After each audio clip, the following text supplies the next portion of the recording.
Good morning or good afternoon or good evening. I've chosen to upload this video because I originally made this video in November of 2022 when I'd reached 6,000 subscribers and I was about ready to give up making YouTube content.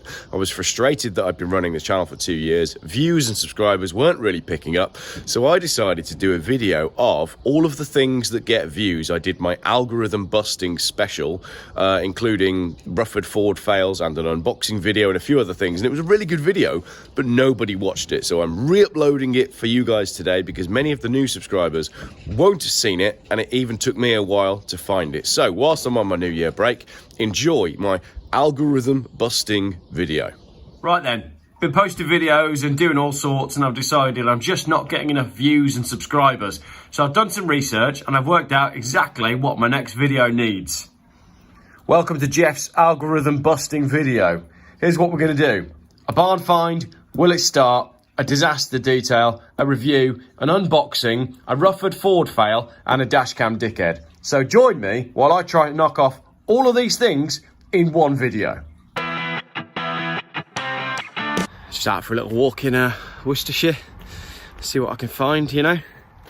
I found this sort of yard, farm, and there's like a barn behind me. I don't know if there's anything in it, but I've always dreamt of, we always dream of the barn find, don't we? You go around that corner at that old farm, barn, yard, and you find something wonderful stashed beneath a sheet. It'll never happen to me though. I'd love to do a barn find. Oh, hello. Jesus Christ. Is that a Volvo 850? I think it is. In a barn. Bloody hell, it's a barn find. Oh dear me. Should we pull the sheet off and have a look? I wonder how long it's been there. Crikey. Blimmin' is as well. Is it a T5? Let's go have a look.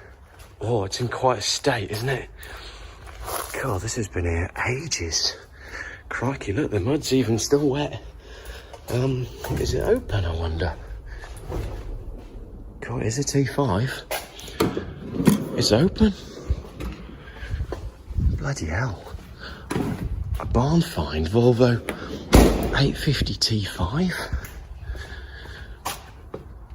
Look, there's mud coming off it. It's open. It's done 165,000 miles. Crikey. I wonder if the keys are in it. Oh, the keys are in it. But will it start? Let's find out. Only bloody starts, doesn't it?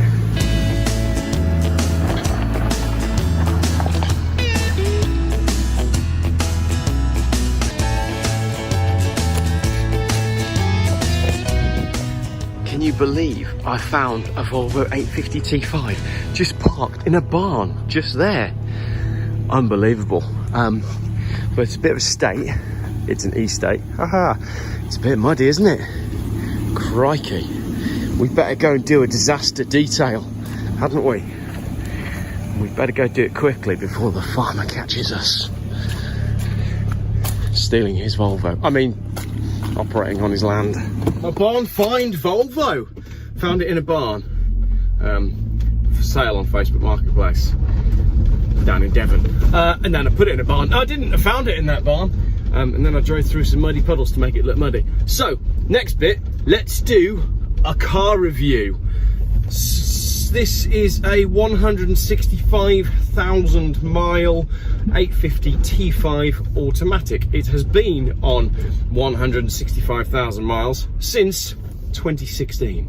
Next box to tick in my algorithm beating video is the disaster detail.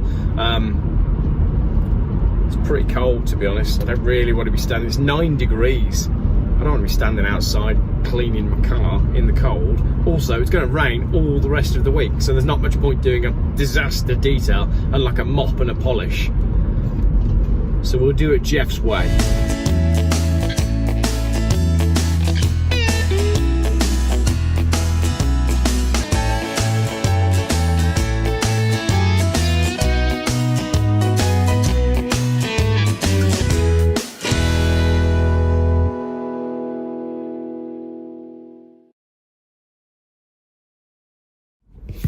Okay then, that's the barn find, and will it start? Now for an unboxing.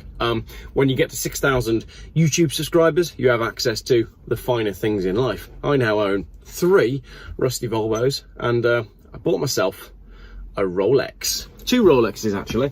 So we're going to do a little unboxing on my brand new Rolex, which is very exciting because unboxing videos, super popular on YouTube, really good for the algorithm. What you do basically is you get your box and item and you unbox it from your box. I don't have a box. I've got this bag. It says on the front of it, and you can see genuine Rolex branding. One of the watches has a slither of metal on the face. That's obviously going to be some kind of manufacturing defect from Rolex. They're all like that, aren't they? So let's have a little look. I'll do my unboxing here on my camera. You're seeing these for the first time. The last time I saw these watches, it was on FaceTime with a friend of mine who was at a genuine Rolex dealer in Egypt. So, oh, there's 2, look. We've got 2 Rolexes to unbox today. Let's flip the camera around and get this done. Geoff's unboxing video. We'll start with this one. Pretty sure that's how you unbox all Rolex watches. As you can see, this is a Rolex. It is a Oyster Perpetual, and this is the one that doesn't have the sliver of metal coming out of it, but it does have what looks like a pubic hair inside the glass. Now, I'm fairly confident that Rolexes are handmade. That's why sometimes you end up with pubic hairs from the people that made them inside the glass. That's the only thing I can think of to explain that. How has that even happened? My new Rolex, it's got a pube inside it. So there we go. The strap itself it's got a little bit of weight to it. I mean, not much, I'll give you that. The strap itself is gold and silver. We've got the correct Rolex logo on the bezel there, and this rotates. There we go. A high quality, genuine 6,000 subscriber Rolex watch. All right, that's one done. Let's have a look at the other one, because it was so long ago that I bought these. I can't remember what this one looks like. I think this one might be green. Let's find out. Oh no, it's the same. That also has a golden strap on it. Well, that's a little bit nicer. Is it? Which one do you prefer? Tell me in the comments. This one is this one's a slightly smaller watch. I definitely 100% feel like I've been ripped off here. I paid £80 for these 2 watches from a friend of mine who was buying them in Egypt, and we were FaceTiming at the same time. As you can see, my Rolex is already starting to rust, which is worrying. And this one feels even worse quality than the first one and has a lot of dust inside it. So there we go. 2 Rolex watches, unboxed or unbagged, live on Geoff Buys Cars. Check it out. We've done our unboxing video. Don't think I'm going to be wearing either of these 2 watches anytime soon. Now we just need to do Rufford Ford and Dashcam dickheads. Rufford Ford's in Leicestershire and it's really, really flooded right now, so there's going to be nothing to see. But I have a local alternative. Right, I'll tell you what the problem with Rufford Ford is. It creates ego problems for people. So there's ego problems for the people that are standing there with the cameras, and there's ego problems with people that are driving through. Now, sometimes people make a genuine mistake by driving through Rufford Ford without realising that it's too deep. But let's be honest, all the people that are standing there with cameras are not there to video people who have gone through successfully. The internet is obsessed with failure, and all we're there for when we're standing there filming at the side of the Ford is to capture the failure. We want to see other people suffering. That's what it's all about.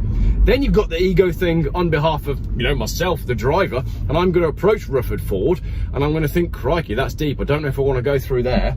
and then I'm going to see all the people with cameras and everything that's happened on YouTube, and I'm going to think, no, I am a proud motorist. I can drive my car through this, what is essentially a river, and I know full well that everybody's there to watch me fail. And they're only interested if I fail. But if I do fail, it might go viral, which would be brilliant, because then you'd be famous. But you've got a broken car.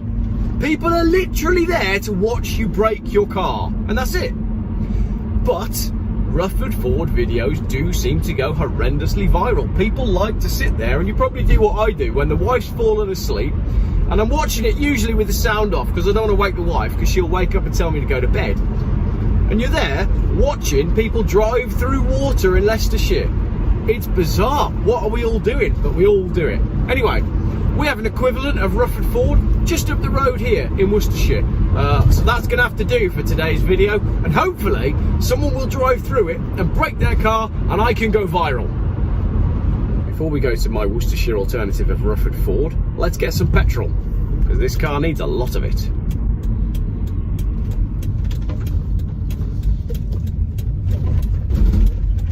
Probably going to take my Rolex watches off before I fill it with petrol. Don't want them knowing how much of a baller I am. Terrible watches. This is a good looking car, this.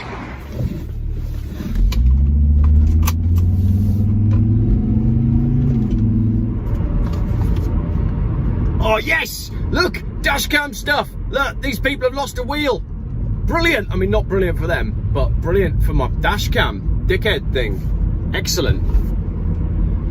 Spent a little bit of time last night watching dashcam videos, and I think my overriding conclusion on having watched a lot of British dashcam crash footage is that it's just predominantly people that are really bad drivers. But also, I feel like if you're armed with a dashcam, you're predisposed to wanting to have a proper crash. So there's situations where you're watching the dashcam thinking, let's say I'm driving along recording on my dashcam and I know that there's about to be a crash, but I don't do anything to avert the crash. It's like I say to myself, he's going to crash into me and I'm going to bloody film it.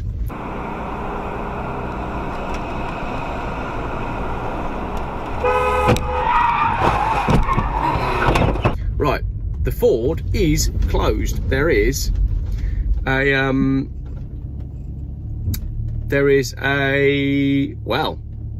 There's definitely a cone in the way. Shall we try and drive through it? No. Should we wade through it? Yes. Here we are then. We've made it to Kemsey Ford. I've moved the cone so I can get the car down there. And you can see, do not cross when in flood, road liable to flooding. There's lots of different ways around. That sign down there is showing that it's at least 2 foot and there's a bit of flow in it as well. Should we drive the car through? No, that would be stupid. I would end up with a ruined car. Also, nobody's watching. Why would I drive my car through when nobody's watching? Here we go, look. The back of the car is, well, it's halfway up the wheel. And one thing I did say is I'd come back here and I'd do a walk around video in this Ford when it was deeper. I said that in summer when it was about 30 degrees. I will be coming back to this location throughout the winter just to see if the water level gets any higher. It will make for some interesting videos if I attempt to make a video when it's like, I don't know, 3 foot. 2 degrees this morning. So let's go and do a barefoot walk around video in the stream, exactly like I said I would. I'm going to film it as well. So if you're watching and you're thinking, oh, I wonder if he's going to fall in. Am I going to fall in? I don't know. But Land Rover people say you should wade in before you drive through a Ford. So let's do a little experiment, shall we? That's the sill on my car, and it is up to there on my leg. Okay? So if we wade through and it gets above that point, then we're getting water in the car. All right? So let's do a little experiment and see how far we can get. I'm going to pull my shorts up and see just how far I could get before the water starts to get in my vehicle. That's deeper than you think. It's deeper than you think. That's what I'm trying to say to people. You shouldn't drive your cars through. Because I don't think... Right, I'm now at the point... You can see from my little pink legs that this is the point where water would be coming in the car. Okay? So we're at the 2 foot marker there. The water is now above my kneecaps. This is getting to the point where I parked the Dacia in the summer. There's also a lot of debris that I'm walking through. It's probably not the most sensible thing I've ever done, but there is quite a lot of debris in the middle of the Ford. So there we go, sunken Volvo over there. I am now right in the middle. There's probably a lot of sewage in here as well. And if I look down at my little pink legs, way above my kneecaps. Why would anybody drive through this?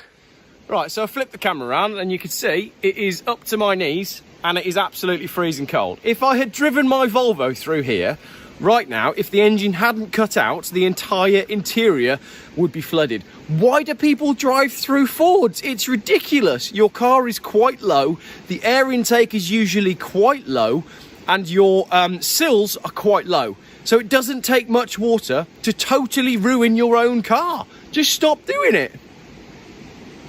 It's quite funny to watch though, isn't it? It's quite funny to watch, and there's a part of me that's thinking, oh, shall I do it? Shall I do it? No. Because I know full well that it would be over the sills of the car and therefore all the carpets would be ruined. Stupid.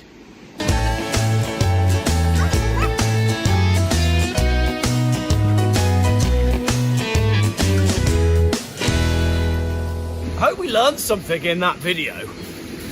Hope I didn't get cold and wet for nothing. Right, let's go home. Will it start after going through the Ford? Yes, because I didn't go through it. Starts perfectly well. Ah, dear. Cold though.